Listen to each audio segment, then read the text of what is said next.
So, who permitted you to come onto this stage? Now, I understand your admiration for my august self, but I must ask you to keep to the rules.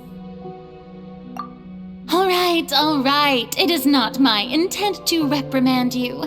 There is no need to state your name. Just be off with you. Do not distract me from my performance.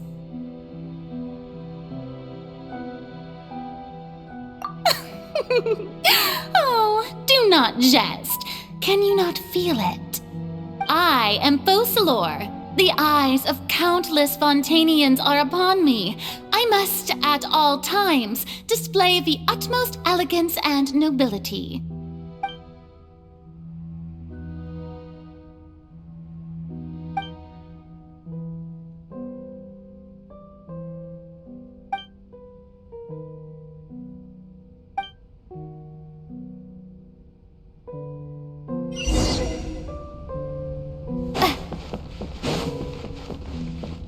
Dear audience, the performance is experiencing a technical difficulty, but worry not. The guards shall resolve it soon enough. Stabilize.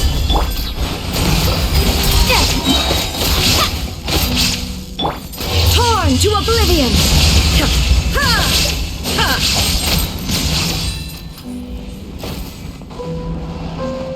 Hey, what gives? The audience is still watching me, you know. Guards?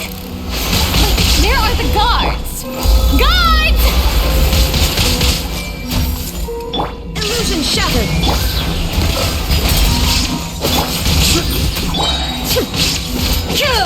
I will have order. Wipe out! Yeah, go!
Furina.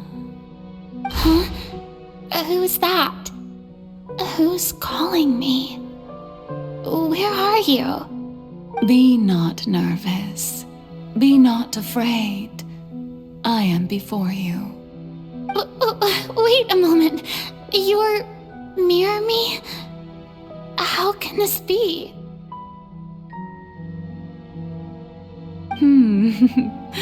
Mirror you, huh? You know what? That's not bad. Let's go with that. Mirror me? What do you wish to say? The prophecy. Have you heard of it? What prophecy? Wait. I know. I don't know why, but it's in my head somehow. The people will all be dissolved into the waters, and only the Hydro Archon will remain, weeping on her throne. Only then will the sins of the people of Fontaine be washed away. Oh, very good. You know it well. What's going on? I can't seem to remember anything clearly. The only thing I know for sure is this prophecy. Will it really come to pass? Yes, it will. And that is why I've come to you. Disaster will come to Fontaine sooner or later. things will develop just as the prophecy declared. There is no escaping it. But doesn't that mean everyone will die? I'm a Fontanian just like them. Will I dissolve too?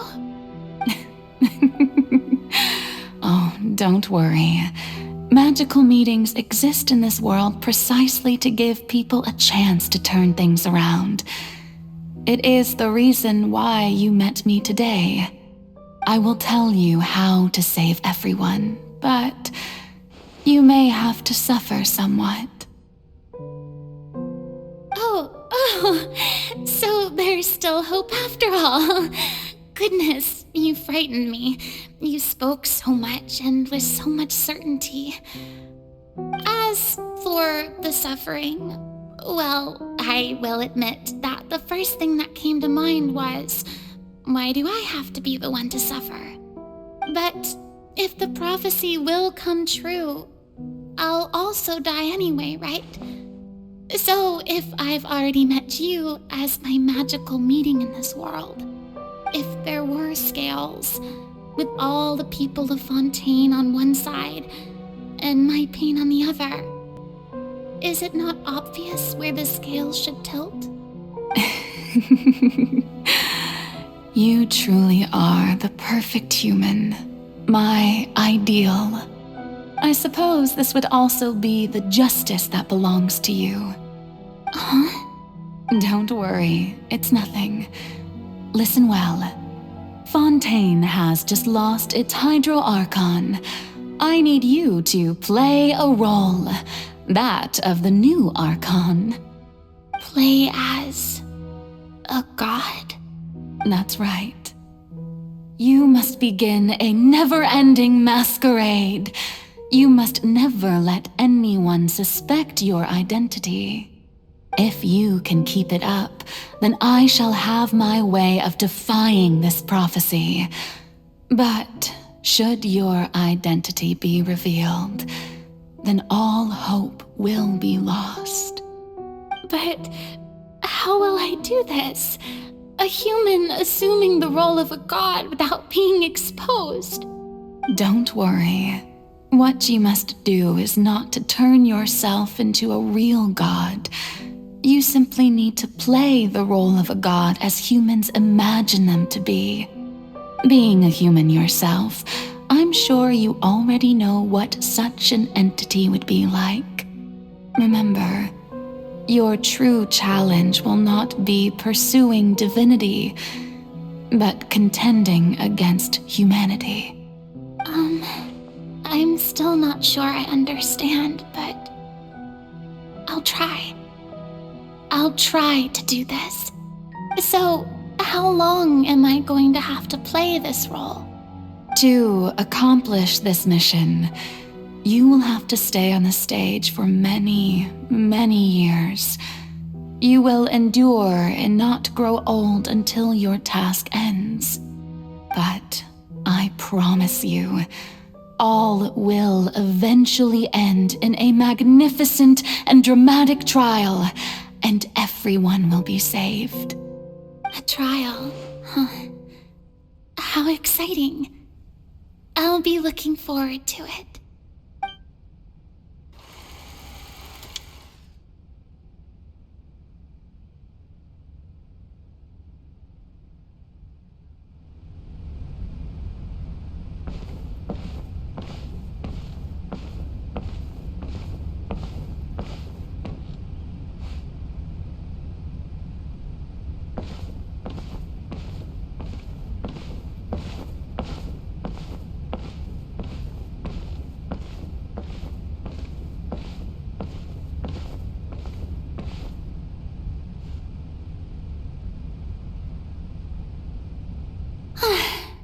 The Maison Cardinalise has announced my accession, but this is my first time facing the people.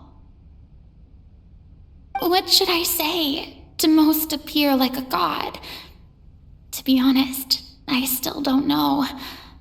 Perhaps I should first try to act natural.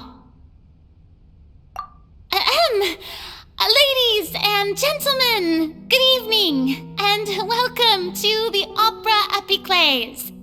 I'm sure you've all heard about how I have taken on the role of Hydro Archon. Indeed, I am Furina de Fontaine, your new Archon.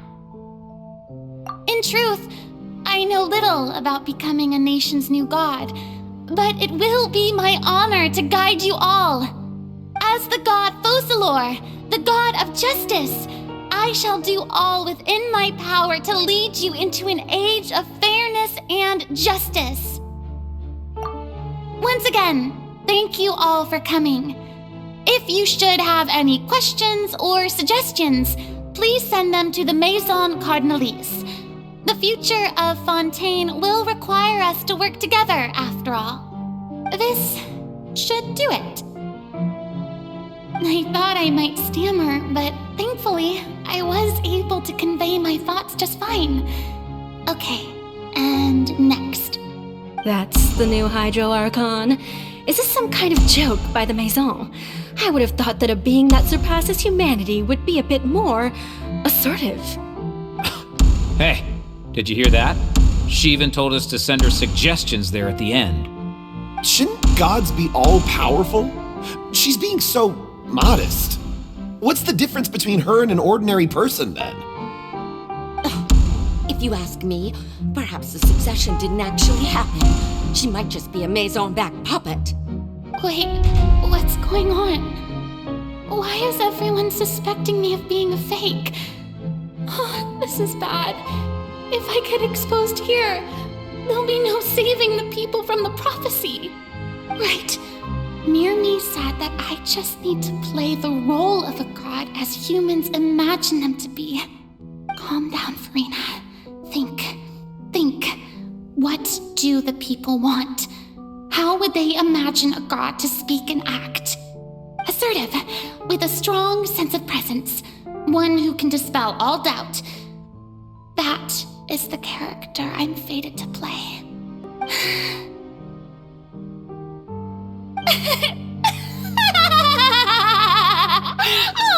Oh, very good, my people. Only ones such as you are deserving of my rule. Now, I was wondering if some weak puppet were to one day come onto the stage and claim ownership of this opera house, would the children of Fontaine follow them?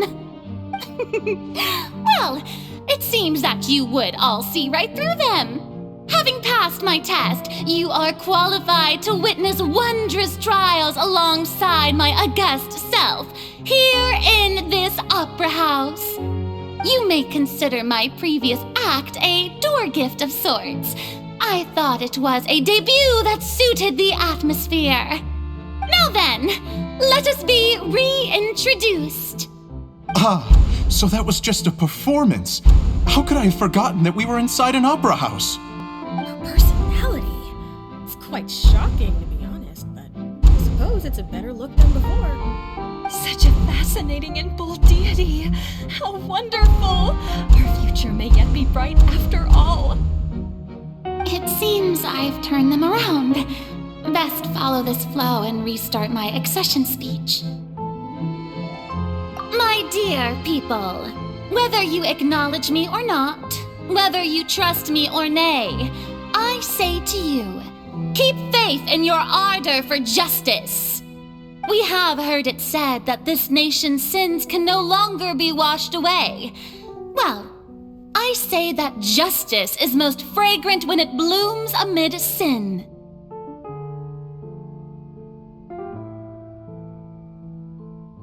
The scales of justice should not weigh heavy in the hands of its God.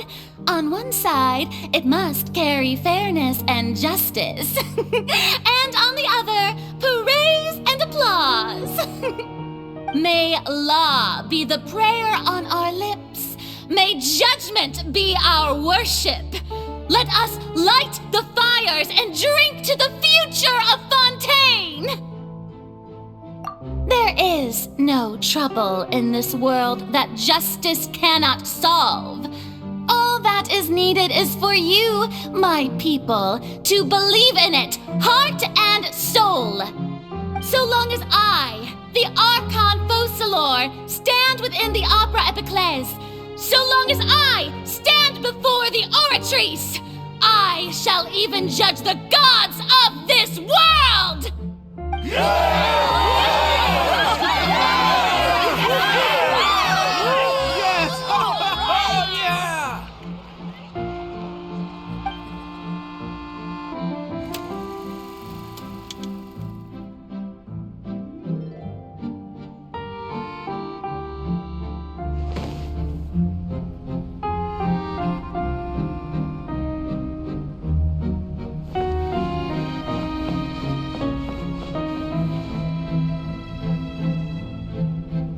Lady Furina, here are today's case reports, as well as a summary of the follow-up for your perusal.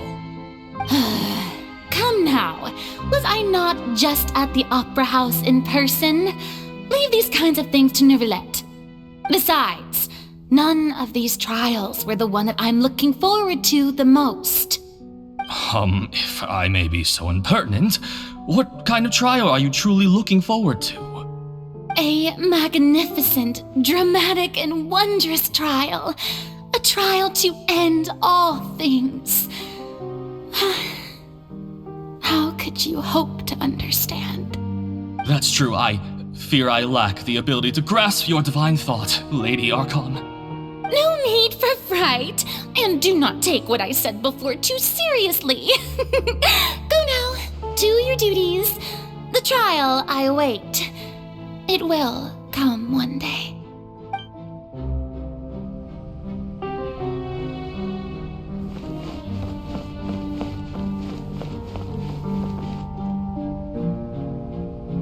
Lady Furina, I don't know what to say. Thank you for agreeing to see me. No need to thank me.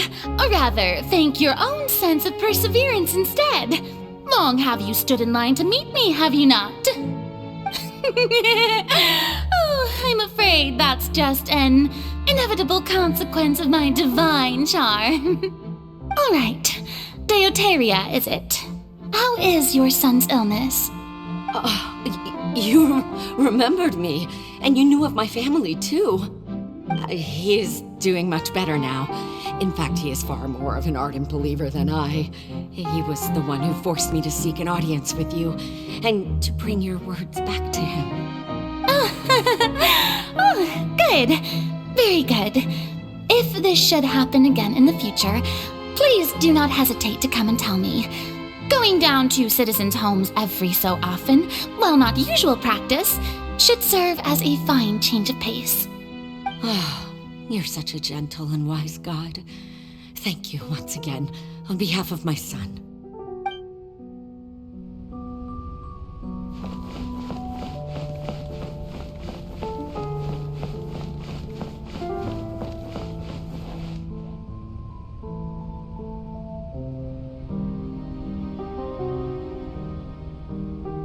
Lady Furina, here are the latest hydrological reports.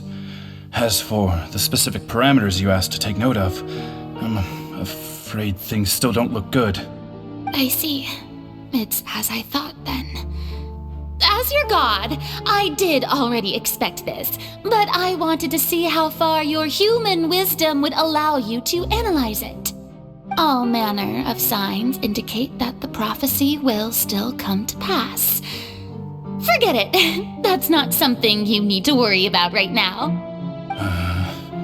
Well, as I understand it, the Fontaine Research Institute is also trying to find a way to counter the rising water levels. Really? Have they found anything? I'm afraid that they haven't found any effective solution thus far. Oh, is that so? Well, no wonder. This issue has reached the realm of the gods, after all.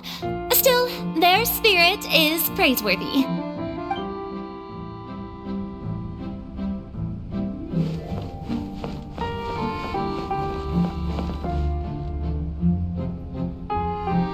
The day is finally over.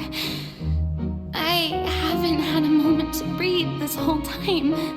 But it's good to see that everything's getting on track. There are no any voices of suspicion.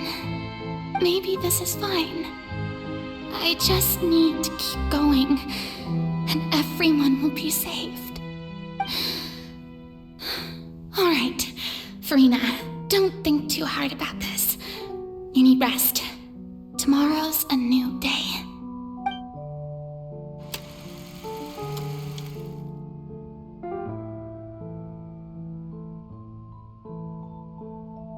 Lady Furina, here are the new trial reports for the latest cases, as well as a summary of the follow-up. There'll be no need for that. I've seen them already. There's no need to go back over scenes I've witnessed in person before. Lady Furina, I've waited so long for this chance to see you in this manner.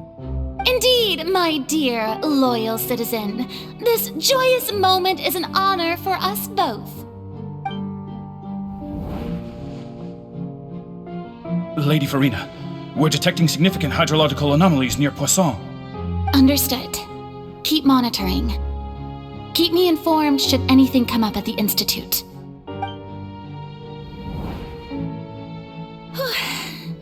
I don't think I let anything slip today.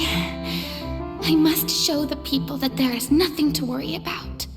I just don't know when these days will end.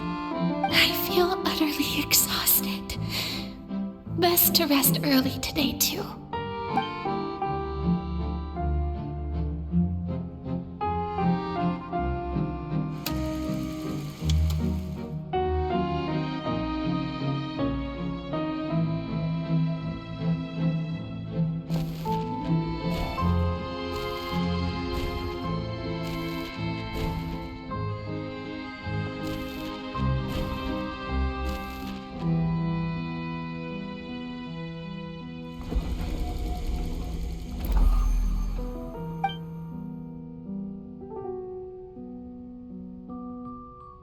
Lady Furina, it's like a dream being able to speak with you up close like this.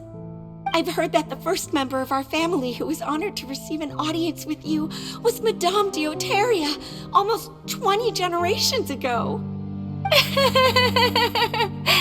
And what a fine family yours is indeed. It brings me great joy to meet such a faithful believer, a descendant of a line most ardent. Surely you exaggerate, Lady Furina. My lady? What is it, good citizen? Oh, are you crying?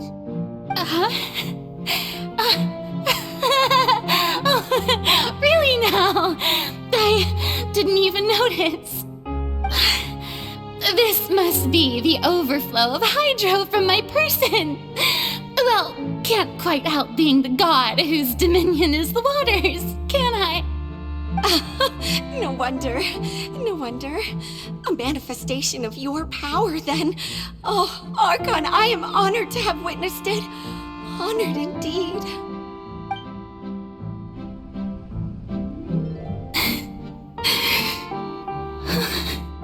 So interminable.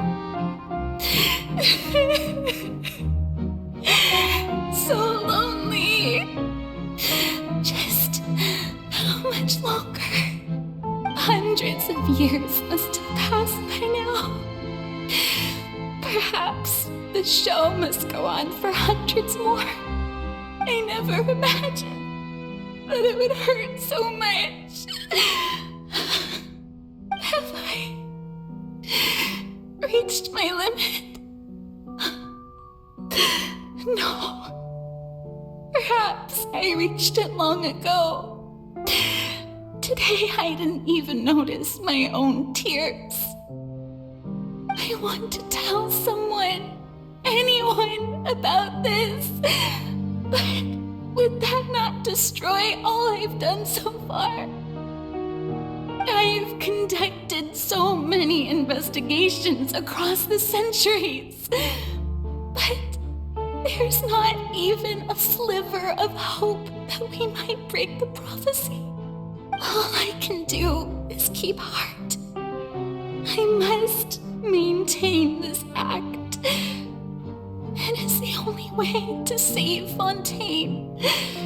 Please, mirror me. You have to succeed.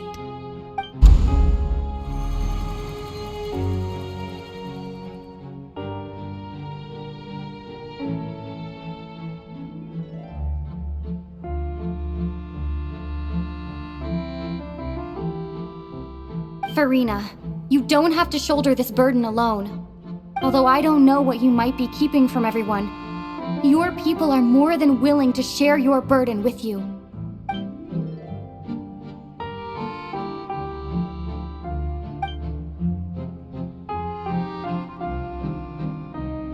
Share my burden. That's impossible. It was fated right from the start that this would be my duty alone. But even if your burden doesn't need to be shared, you can still choose to confide in someone. Just share it with me. I'm what you'd call a witness.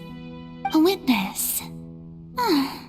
Yes, I've heard that you came to Tevat from beyond the stars, yes. In other words, you never belonged here. And if Tevat is, in its entirety, a show on a stage, then you're just a spectator, aren't you? If that's the case... She's right. I could confide in her, couldn't I?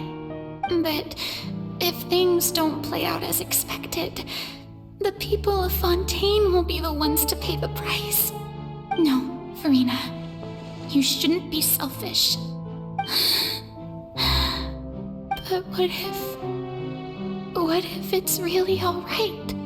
Furina, you've worked so hard for so long. Surely it would be okay to put yourself first for once. Just this once. Is it such an outrageous thing to do anyway? To find someone in whom you can confide your frustrations and sorrows. Surely it could not hurt.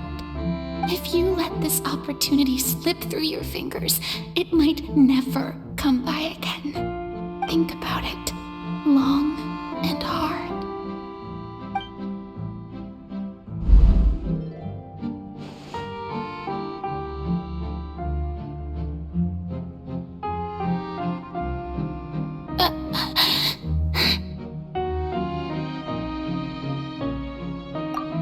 No, I have nothing to say. I am Furina, the Archon of Fontaine. Everything will surely get better. All you need to do, dear spectator, is to witness my performance until the curtains fall.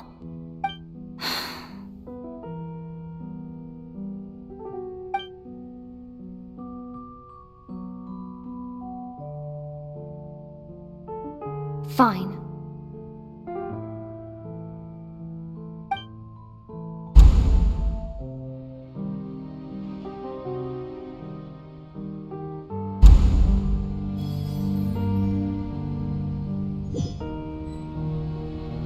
So even Furina doesn't know the truth? You've never once let her in on the full plan? Yes, it had to be done. To deceive the heavenly principles, you must first deceive yourself. She did very well. If she had let her resolve falter even once in these 5 centuries, Fontaine would have been doomed to the most tragic fate.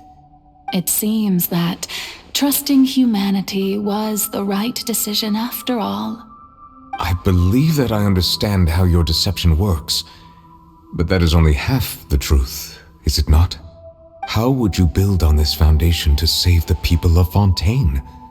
That is the most important thing. Ah, good. Of course, the Iudex of Fontaine has pinpointed the crux of the issue. I'm sure you've long sensed that the Oratrice is no simple machine, yes? I've always suspected that it had its own consciousness, and Lenny did mention that he heard a human voice within the core chamber. It now seems that that person was you. hidden within the machine all along. Am I right? And then I became one with the Oratrice, taking Fontaine's gnosis with me. Yes, it would seem so, wouldn't it? Alas, your understanding of this device still lacks sufficient depth. In truth, it is no enactor of justice. It is, in fact, a device created to kill the god of justice. I beg your pardon? Oh, you have it. And to be more precise, not only will the Oratrice take down the god of justice, it will also take down the divine throne upon which she has been placed. I mean, did you think I would be the sort to enjoy peaceful repose while Furina suffered?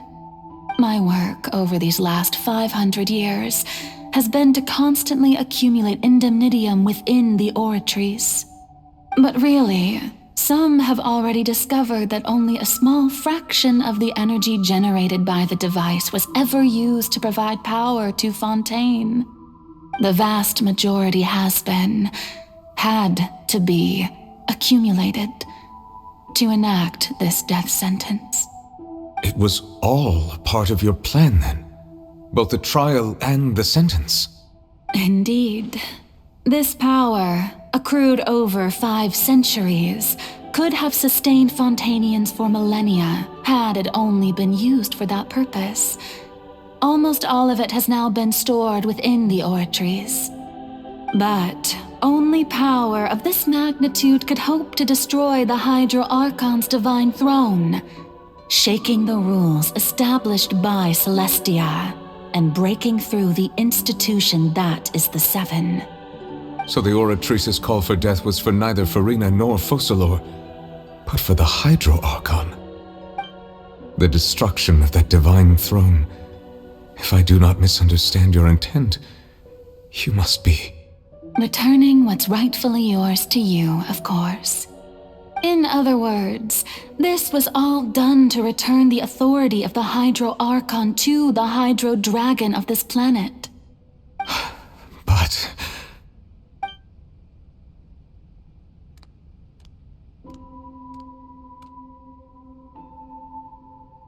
Oh, what? Getting sad again, are we? The authority of the ancient dragons shall soon be yours once more, O Hydro Dragon Sovereign. And this is the face you make. all you've done throughout the years is just so you can sacrifice yourself at the very end. I've never quite seen it that way, you know. Even now, I'm quite pleased at how well my deception worked.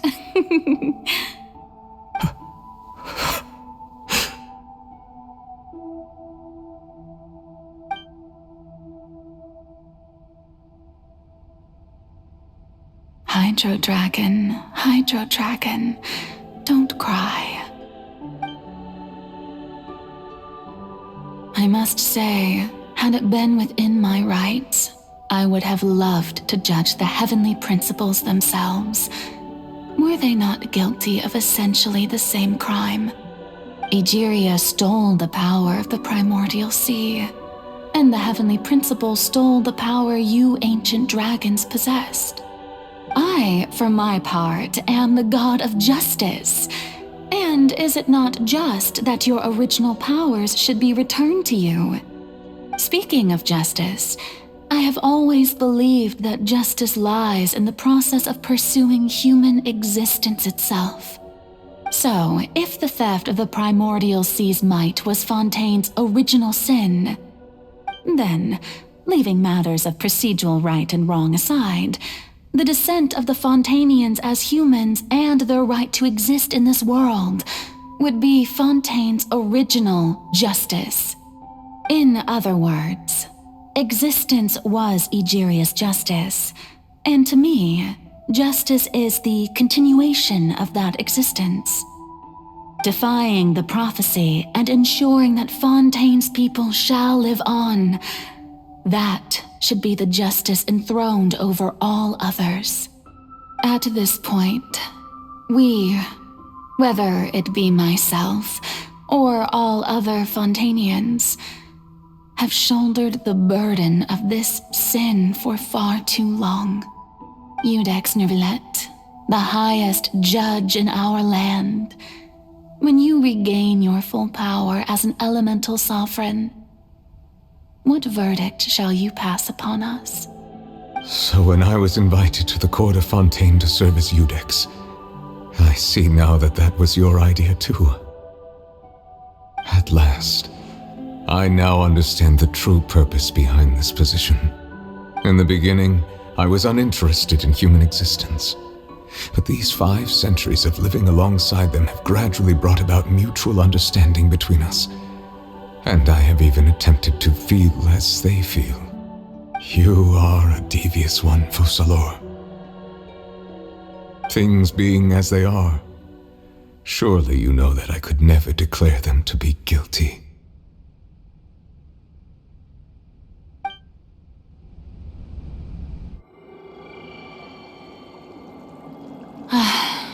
The hour of my execution is almost here. For the sinner, the curtain call has come. I know I may not sound it, but faced with death, I find myself a little afraid. Perhaps this is one thing both gods and humans have in common.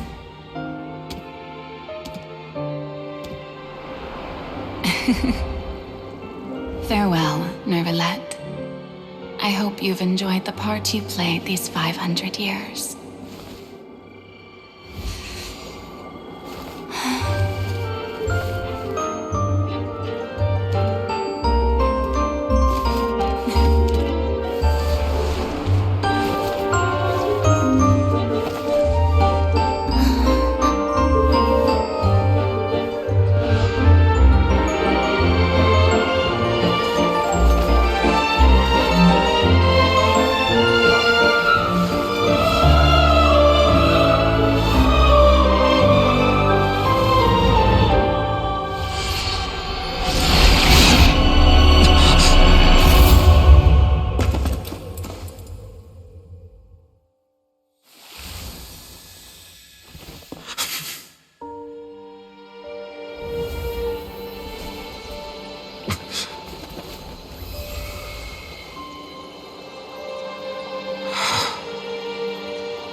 Iudex Neuvillette, hereby declare,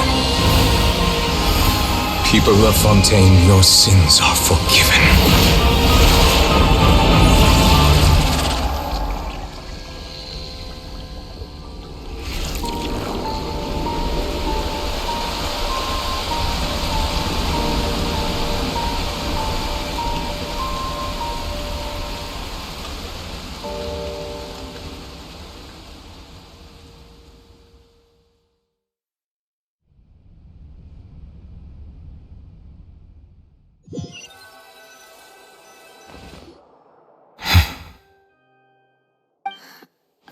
What just happened? Has the death sentence been carried out? Was that bright light some sort of misdirection? I have a feeling that something huge just happened. But since we're all still alive and haven't been dissolved, I assume whatever happened was good for us. It's time to end this. We must mete out punishment to that beast. But didn't you say just a moment ago that it can't be defeated? I have gained the strength sufficient to deal with it. Through certain means, I now have the ability to separate the power of the primordial sea from that creature. We should seize the opportunity to pursue our quarry. Traveler, now that the Oratrice can no longer function, I require an executor to help me mete out justice. The root of the calamities befalling Fontaine, the beast that enacts the prophecy. Its name is the all-devouring narwhal. Come with me, traveler. The hour of execution has come.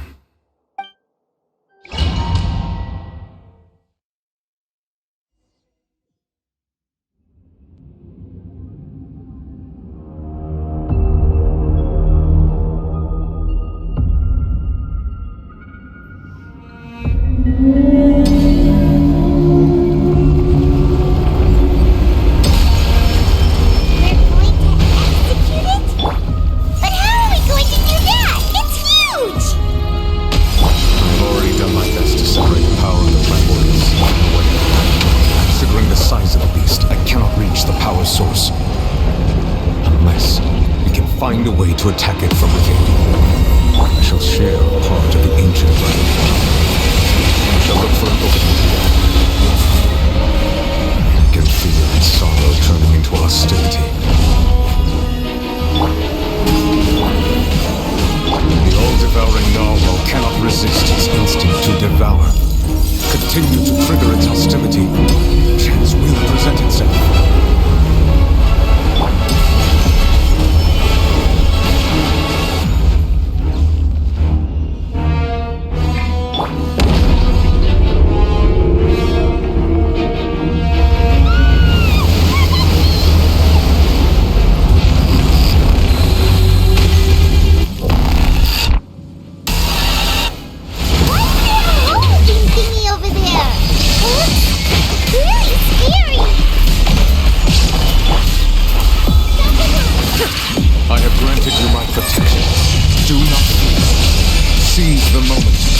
My power to suppress its roots from within.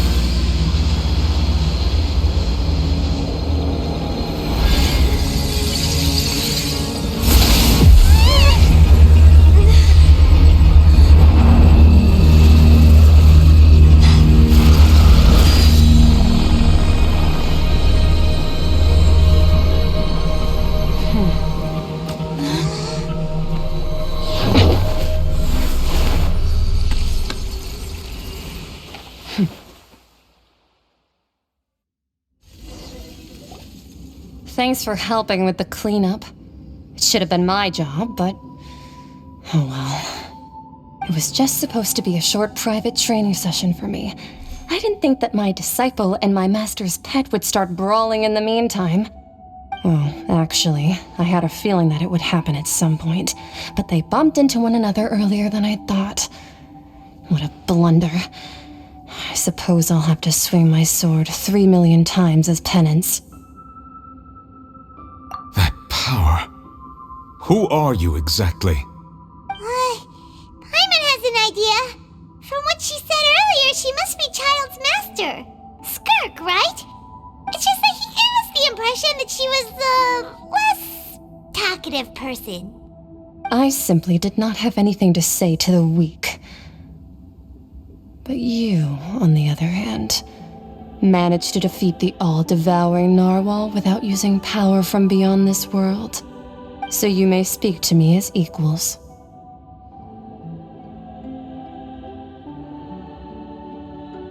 I have to agree. It's a strange use of a planet's primordial waters just to raise an all-devouring narwhal. That kind of power is wasted on it. It's not cooperative. It eats too much.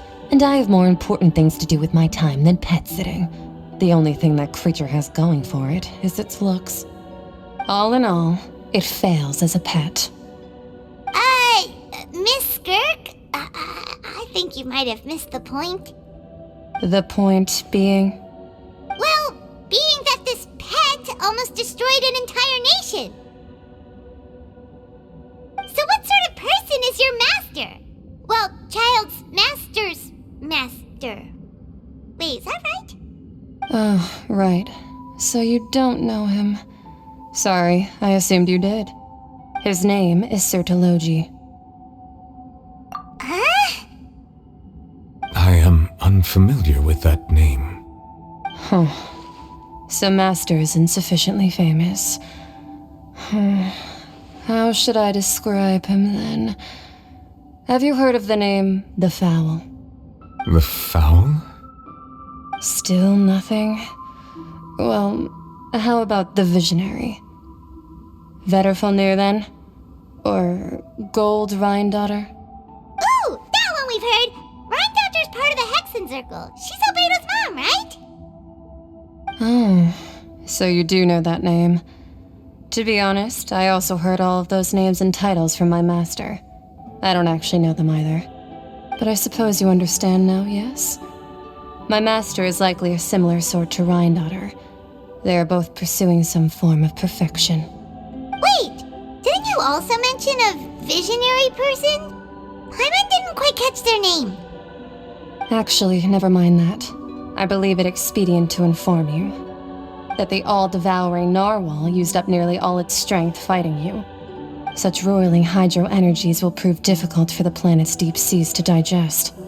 As such, the Fontaine back on the surface has most likely been thrown into chaos. In other words, the prophecy that you've been fretting over should now be in full swing. What?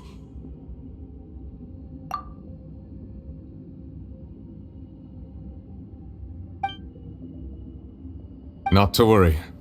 Focalor has already managed to deceive the heavenly principles.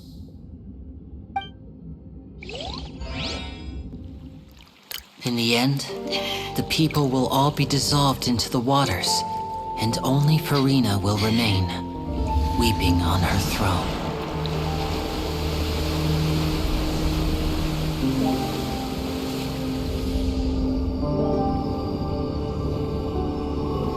Only then will the sins of the people of Fontaine be washed away.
Initiate emergency rescue!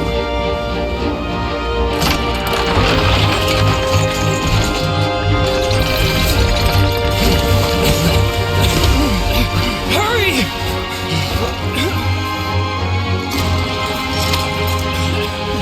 Hey, lend a hand!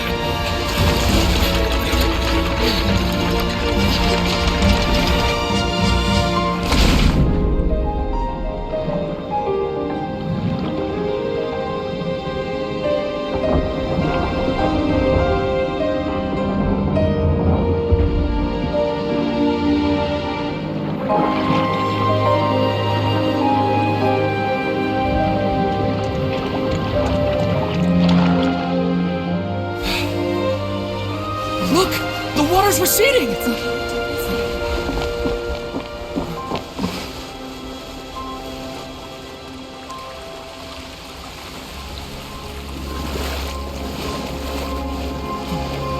a miracle! Water's receding. We didn't dissolve. The prophecy was wrong. The prophecy was wrong!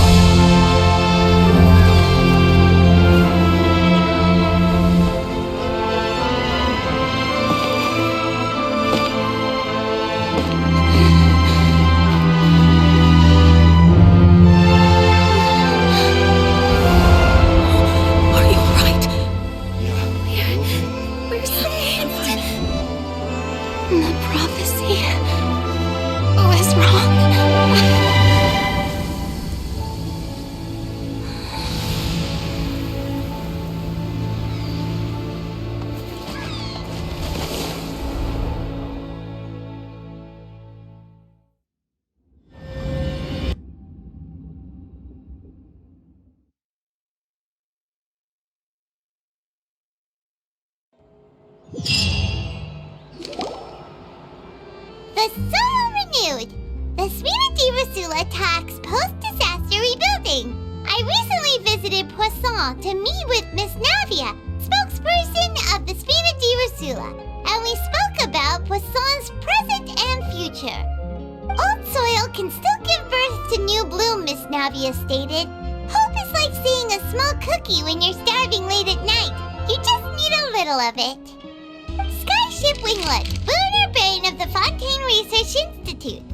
The various disputes that have arisen on account of Mr. Edwin have suddenly become a shield over the Institute, with Jurier turning out to be a once overlooked hidden gem. People always call the first researcher mad, but few know what to call the second.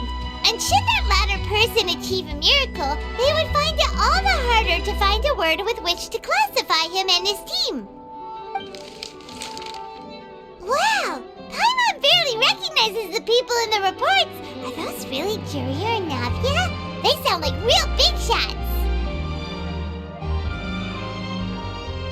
What do you think? Pretty enthralling, huh? The Steambird's idea was pretty simple. With the disaster just having passed, we would print a free edition packed to the margins with good news to calm people down. The value for these big scoops lies in their inevitable follow-ups. We'll publish further reports and go into the stories behind those people. Edwin's assistant, Jurier, created a true flying ship, while Navia is leading people in the reconstruction of their home. I'm sure that these stories could draw even your well-traveled eye. Paimon's curious too! Wait a minute. Didn't we watch everything happen from start to finish? What's there to be curious about? And that's exactly why I'd like you to come conduct interviews with me. You're the best incubators of news, if you haven't noticed. And also, with you around, I'm sure I'll get to see that Duke. Are you sure? Hasn't he turned you down several times already? Oh, this time will be different. Come on, let's head to Putusan first, and then make a trip to the fortress. There are some things you'll only know when you get there.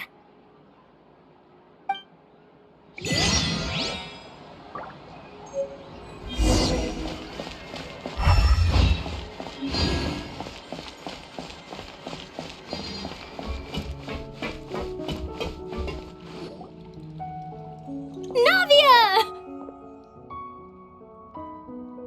Oh, it's you. What brings you all here? Hey, we're just having a look around. I'm here to update myself on how things are going here. Oh, the Fatui are here too. Let me introduce you. This is Mr. Garunt Snežević. He represented the Knave in sending us a large amount of supplies, and is helping with our work. Our residents are hard at work as well. Thanks to everyone, work is progressing nicely. We've lost a lot of people, but we're moving forward. That will have to be enough. Hello, Miss Charlotte. I'm a big fan of yours. I especially like that article you wrote last year about Fontaine's stray cats. But if you don't mind, could you not emphasize our role too much in your report? It's not charity we're doing here. We just happen to share the same interests as the Spina. I get where you're coming from. I'll keep it as simple as possible. Or would you be willing to feature as friendly neighbors? That would be fine. Thanks. Oh, you're back too. How are things? We finished laying down the construction materials. It'll be another hour before the workers are able to go over there. Huh? You're here too, Clorinde? Well, her reputation's greatly risen after that whole duel business with Miss Furina, so she's here in Putusan to wait out the heat. All right. She really came here to help me out. There's too much to consider in the reconstruction of Putusan. The Spina has need of more decision-makers. And, well, I do already happen to be connected to Mr. Callis. Oh, wait just a moment. Do you mind me asking a few questions? You know, about how you felt before the duel, about what it was like facing down a god. There's lots of exciting material there, I bet. Forget it. I'm sure you can find a better theme than that, Miss Charlotte. I see you're the same as always. Couldn't you do me a favor, for Navia's sake? Well, if we're talking about doing things for my sake, you might as well just take a few more photos of me. Or of the Traveler. It's better than wasting time persuading Chlorand at any rate. Of course I will. I'm not gonna let her off that easy. All right, then everyone who wants to be in the photo, gather up. And smile.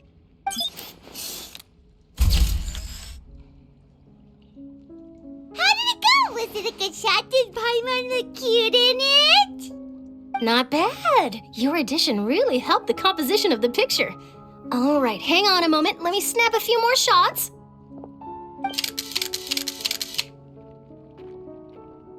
All right, that should do it. I'll be back here later anyway, so let's call it a day.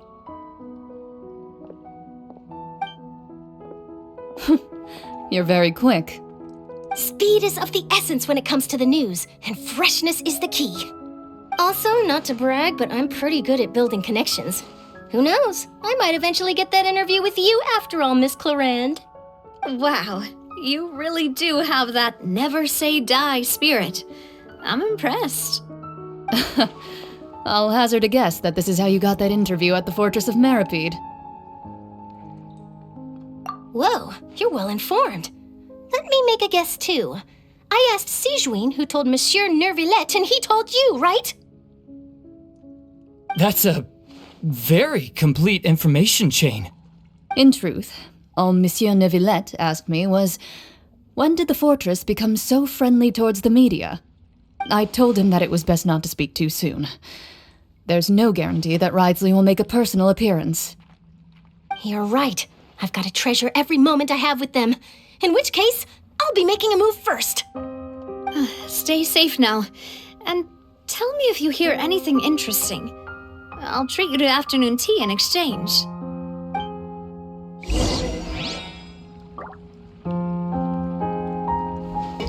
You seem curious about the fortress. Of course. That Wriothesley. I still remember going down to the fortress to grill him for information on my father's case. Boy, did he take me for a ride. Without telling me anything, of course. But he did invite you to tea, didn't he? 2 large pots of it, in fact. It was good tea, though. I have to agree. The tea there is very good. Speaking of that, would you like to have some today? I mean, you've got time, right? Well, I'd be partial to some shortbread. Wow, it's like we've got a menu or something. Sure. Good. What flavor of biscuits would you like, Mr. Snezhovich? Me? I'm fine with anything, but I would prefer chocolate should you have it. All right, leave it to me. I'll go over the newly arrived supplies with you later, Mr. Snezhovich. We should be able to finish the preparatory work today. That works great for me. Is it just me, or did you get a new lipstick? I did. It was a gift from Sigewinne. Want to give it a try? I think the color would suit you, too.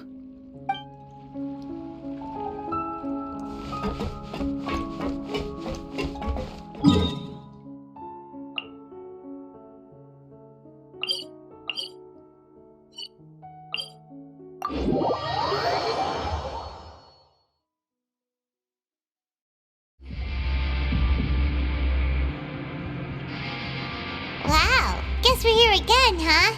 There's a real nostalgic feeling to this place. Looks like you've been missing us. Duke! Did you come all the way to the entrance to greet us? Of course. I'm here to welcome you and our dear Miss Charlotte, whom our good head nurse recommended to me. It's an honor to finally meet the much-rumored Duke. Thank you for consenting to my visit to the fortress, sir. No need to thank me. But that said, I shouldn't be the focus of your interview. I trust you recall our agreement? Of course. All right then, this way.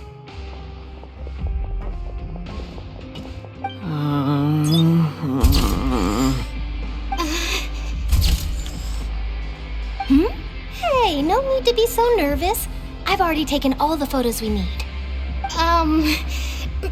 Miss Charlotte, do these pictures really need to be published on the cover of the Steambird? It would seem that Miss Lorvine doesn't want her face to appear beside that of Mr. Jurier, Sir, please don't say things like that.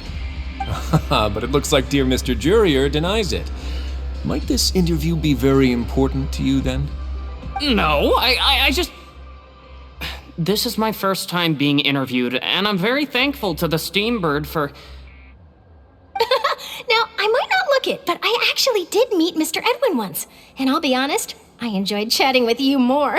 You've definitely got more of that genius vibe going on.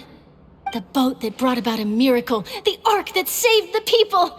Why, you recreated a myth back there, like an emissary of legend. Still, if I might ask, where's that flying ship now? Huh! Looks like Charlotte's trying to get herself another exclusive scoop.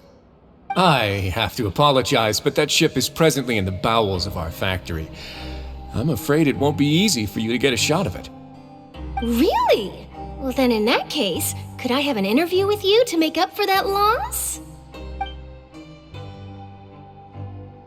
You already know my answer, I'm afraid.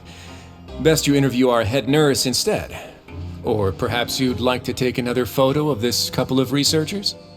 Did you really have to use the word couple? Well, then, 2 solo photos will do. Is my hair messed up? Please, someone help me have a look. Things sure are getting pretty lively here. We've seen this kind of thing before. Oh, seems like everyone's here. Would any of you like to try this new drink I came up with? Ah, Siegeween. Hey, Miss Charlotte. Why don't you, take some pretty photos of our head nurse?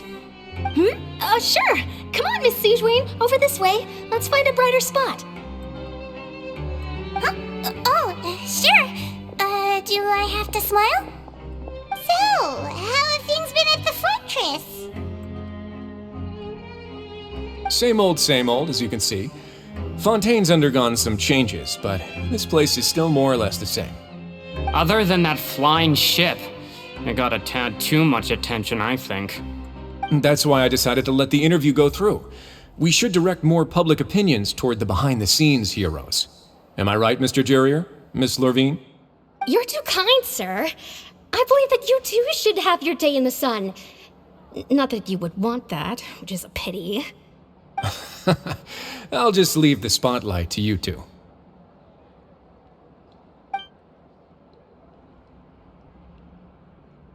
I see. Lots of things happened that day, huh? Anyway, regarding that Harbinger, I'm not sure you remember, but his 3 young followers are still waiting for his return. He sure did win them over, huh?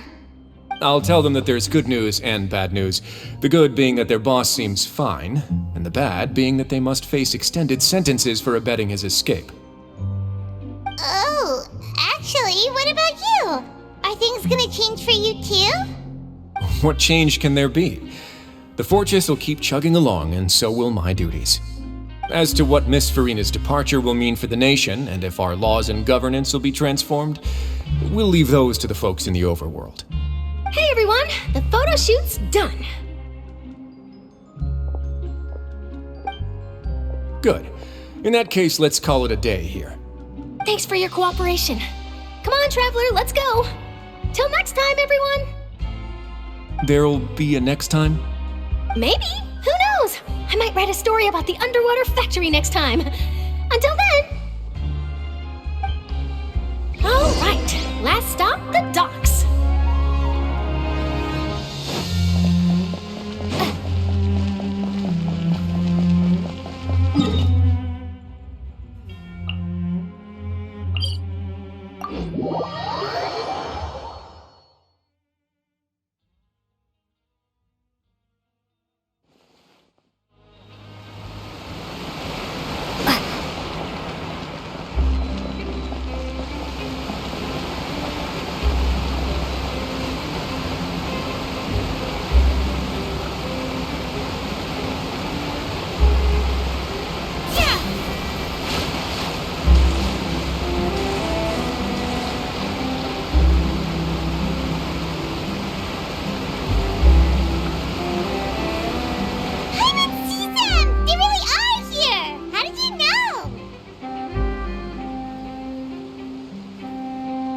Navia mentioned that she stayed in touch with Linny and the others after working together. Apparently, they've been at the docks distributing these strange pockets the whole time since. Traveler, Paimon. Ah, and Miss Charlotte, too. Would you like a magic pocket? What sort of gadget is it? It's a wondrous bag that can be used to carry many things. The water level has returned to normal, but if you see any of your things floating around, you can use this to carry them. Or you could trick a friend into doing it for you. Trick a friend? I wonder which of my friends would fall for that.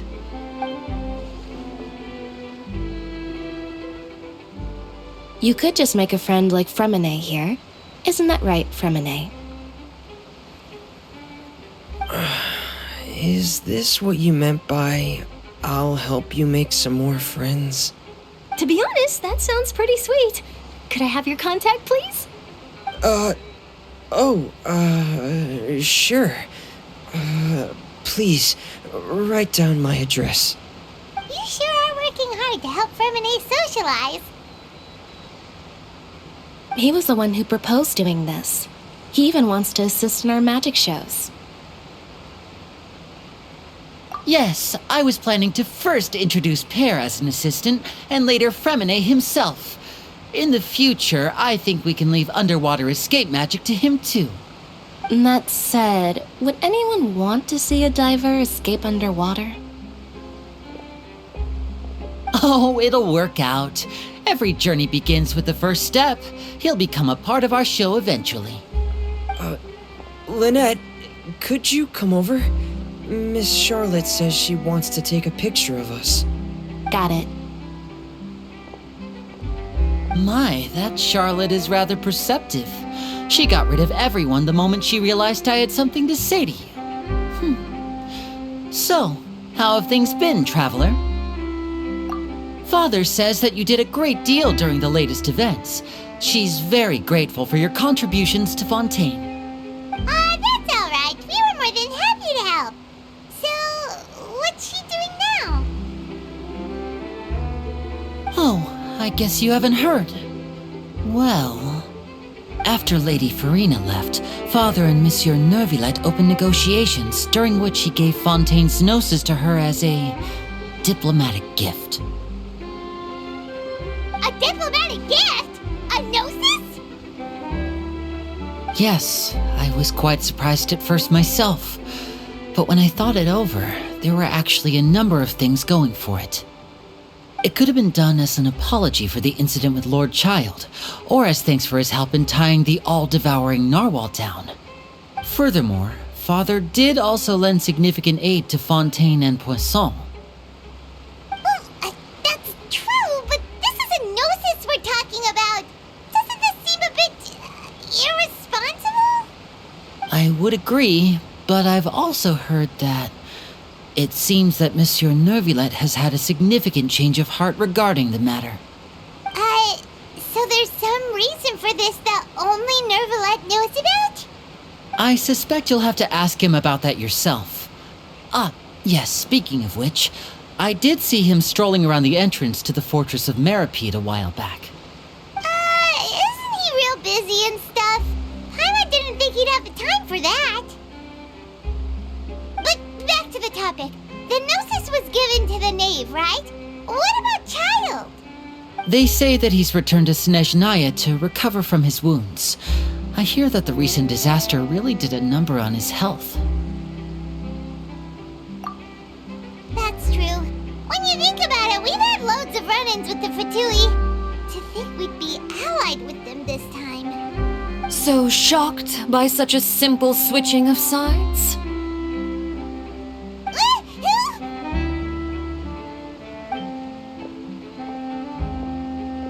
Father! Well, what do you know? Come to the docks to see how my children are doing and meet the Traveler by chance. Please do not pay my accomplishments in Fontaine too much mind. I would have done them regardless. Are you going to take the gnosis back to Snezhnaya? That is our duty as harbingers, yes. Don't be too preoccupied with sides. The goal of the Fatui concerns not a single place or person, but the entire world. With such a grand goal in mind, it is inevitable that we must wear many masks. Switching my masks is something I've always done. Well, that depends on many things. No one truly knows what the future holds. What good is honesty if you can't rely on it forever? As for you, I very much look forward to our next collaboration. Good things cannot be achieved alone, and you've proved yourselves to be great partners. A vision? All right. I'll remember to return it. Thank you for keeping it safe for him this entire time. And that's a wrap for me. Huh? You're... Greetings, Miss Journalist. Hello. If I'm not mistaken, there are diplomatic channels I'll need to report to take a photo of you. That is correct. So forgive me, but I will not be able to serve as a subject in your article. However, feel free to write as much as you'd like about our dear magicians and our upcoming rookie talent. I will. The sea breeze is quite pleasant. I shall continue my walk while the weather remains so agreeable. Farewell. Farewell, Father. Oh, she has such an intimidating presence. I didn't even dare to take a picture. Thankfully, I've already wrapped up all my pre-scheduled interviews. Thank you all. This'll be more than enough for me to write about, I'm sure. Don't be too nervous. Why don't you take a magic pocket before you go? Here, Traveler, Paimon, you take one too. To move things about? That's right. Funny. I was giving out magic pockets when we first met too. And what do you know? I'm doing the exact same thing right now. So many things have happened, but the pockets are still the pockets. I guess this must be life. We will all follow our own paths, and serendipity will lead you to your fated friends. All right then. We'll be handing out pockets in some other districts later, so we'll get going now. Have a good day, you two. Well, guess we said Charlotte, huh? Shall we go see what Neverlett's doing? As long as he's not so busy that he doesn't have time to chat anyway.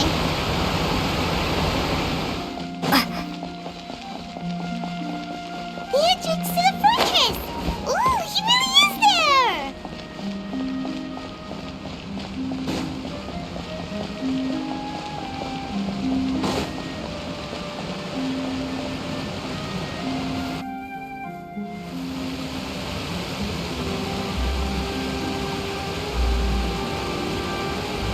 So, you really are here, Neverlet! I didn't think you were going to have free time this hour of the day. Really? Oh, I suppose you must have met Mr. Linney. He took the time to greet me earlier when he passed this way. In any case, you came at a good time. I was just considering reaching out to you to set up a meeting, so I may explain some things that I haven't had the time to before. Aw, Paimon's glad that you remembered. Thank you for keeping us on your mind, what with you being busy and all. Alright, let's have it then. How was Fontaine actually saved? The whole business is still quite the mystery to us. It is strange how words can often leave a bitter taste in the mouth when it finally comes time to say them out loud.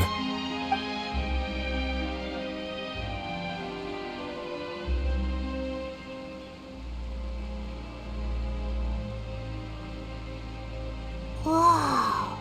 So that's what happened? Fossilord destroyed the divine throne of the Hydro Archon and restored your power to you, transforming you into a fully fledged elemental dragon sovereign. But Paimon still doesn't quite get what you did to save the Fontanians from dissolving.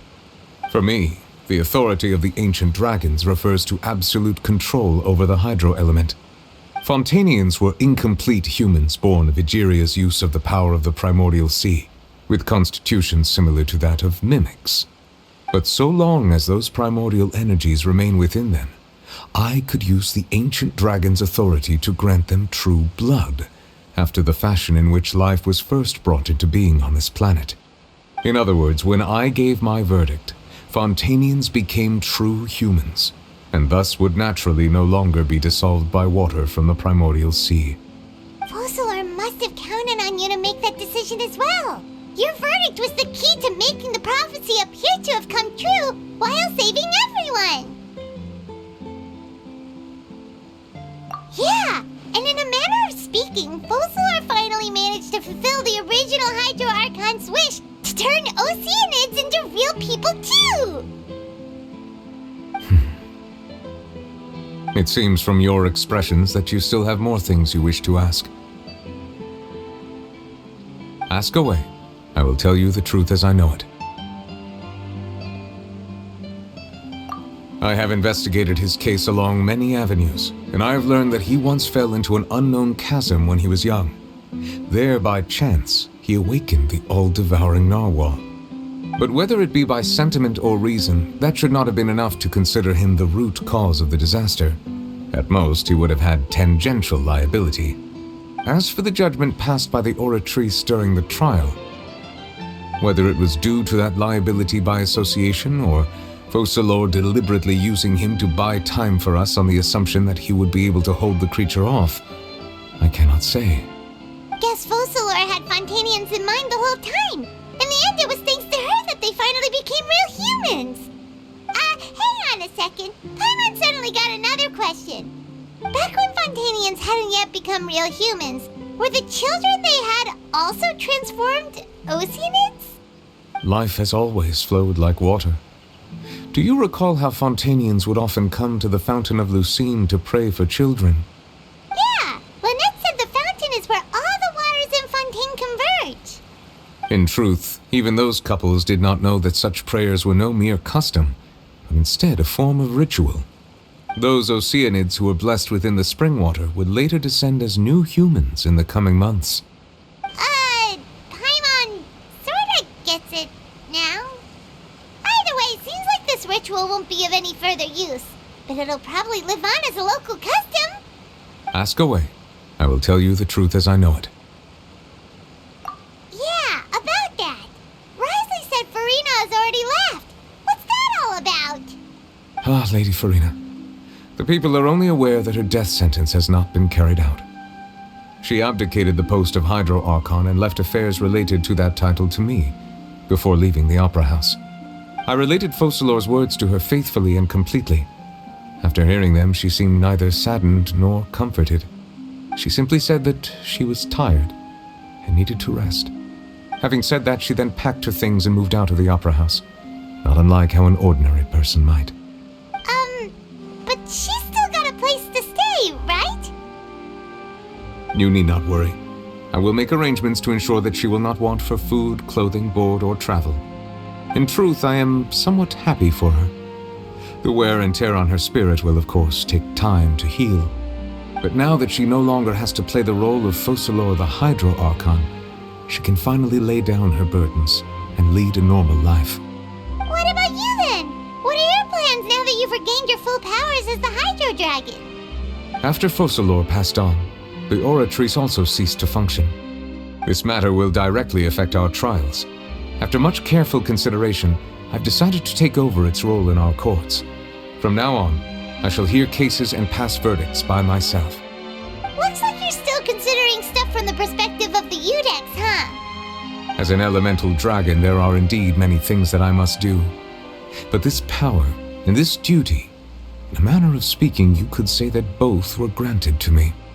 As such, before I attend to my other responsibilities, I must first and foremost continue to serve Fontaine as its highest judge. The duty of the Hydro Sovereign and the duty of the Udex shall coexist within my person.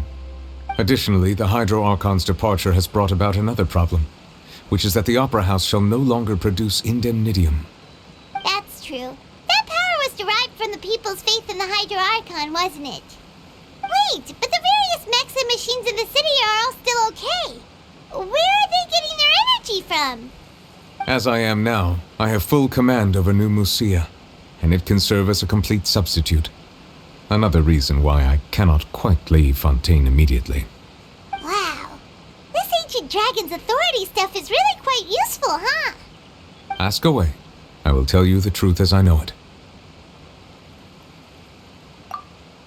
Oh, that's right!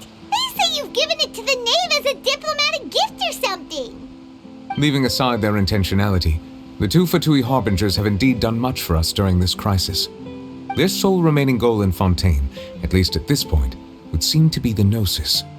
The Oratrice has ceased to function.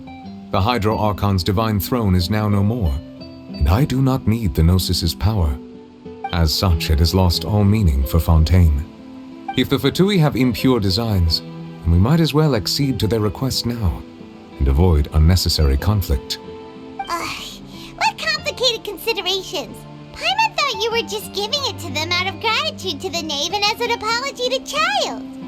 Ask away. I will tell you the truth as I know it. You will soon be heading to Natlan, I presume? I'm afraid that I have little talent as a travel guide, so all I can do is tell you what I know about that land. As far as I'm aware, Natlan can be said to be a nation of dragons. A nation of dragons? You mean like you? No, I suspect that I would not find myself welcome there. Unlike ancient dragons such as myself, the dragons of Natlan have undergone long years of development and evolution. Large numbers of them have entered a form of coexistence with humanity. Natlan is also the nation of war. War ravages those lands like an undying flame. There is one other piece of information I got incidentally from my negotiations with the knave that I believe may be useful to you. The Harbinger known as the Captain has thrown his hat into the endless ring of war. The Captain. Sounds like a real tough customer. Seriously, everywhere you look, there's a Fatui Harbinger doing their thing. I suggest that you fully prepare yourself before going to Natlan.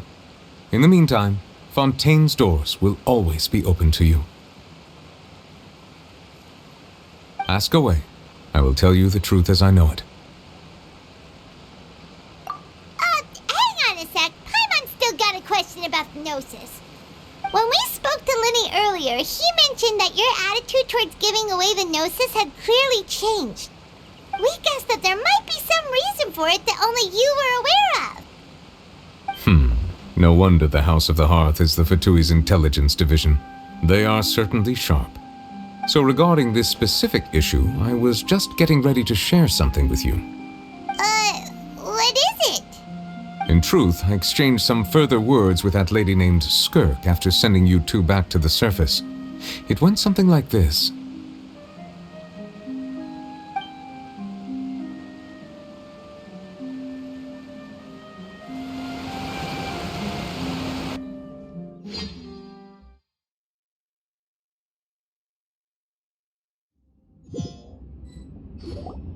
Well, we're going to head topside to see what's going on. You hurry over soon as well, all right, Nervalet? What next? The all-devouring narwhal isn't here, so I'm no longer getting any interference. I can finally catch the scent of your power, what it's made of. It is the authority of the planet's primordial dragons, but with something very similar to a god's curse mixed in.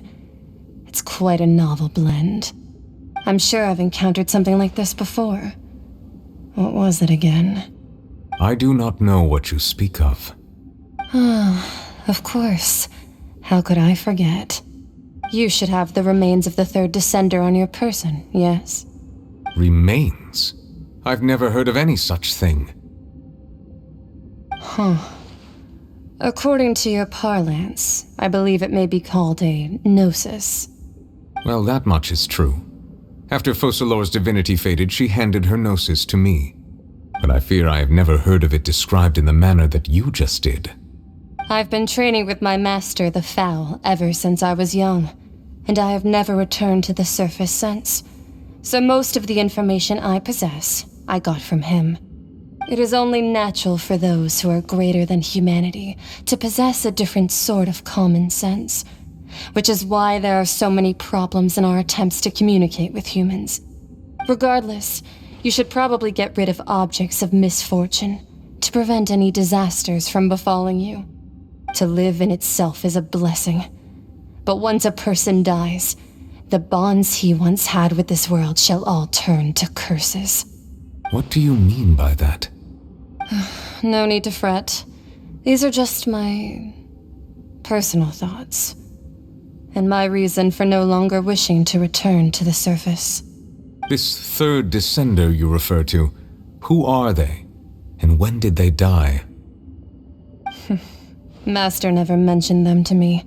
Perhaps it just wasn't that important for me to know. If you're interested, though, I could ask him. I'll be sure to pass the answer on to you next time.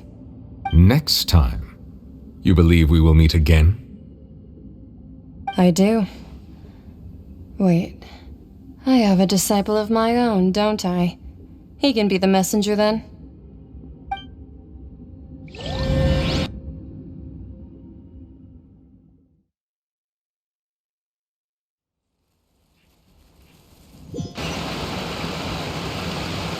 That's what she told me.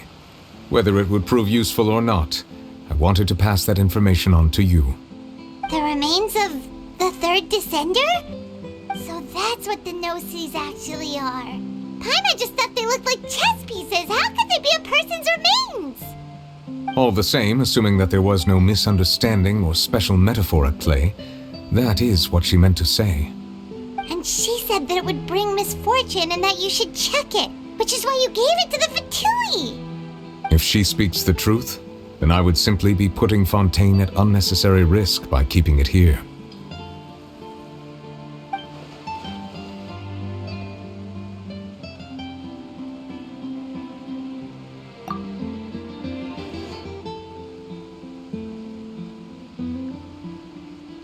I guessed that you might already be familiar with this concept, but I did not expect you to be one of them. That means that the Gnosis, which are exceedingly element-compatible and can even enhance elemental abilities, do indeed come from the third descender. I wonder, does your body also possess similar properties? Like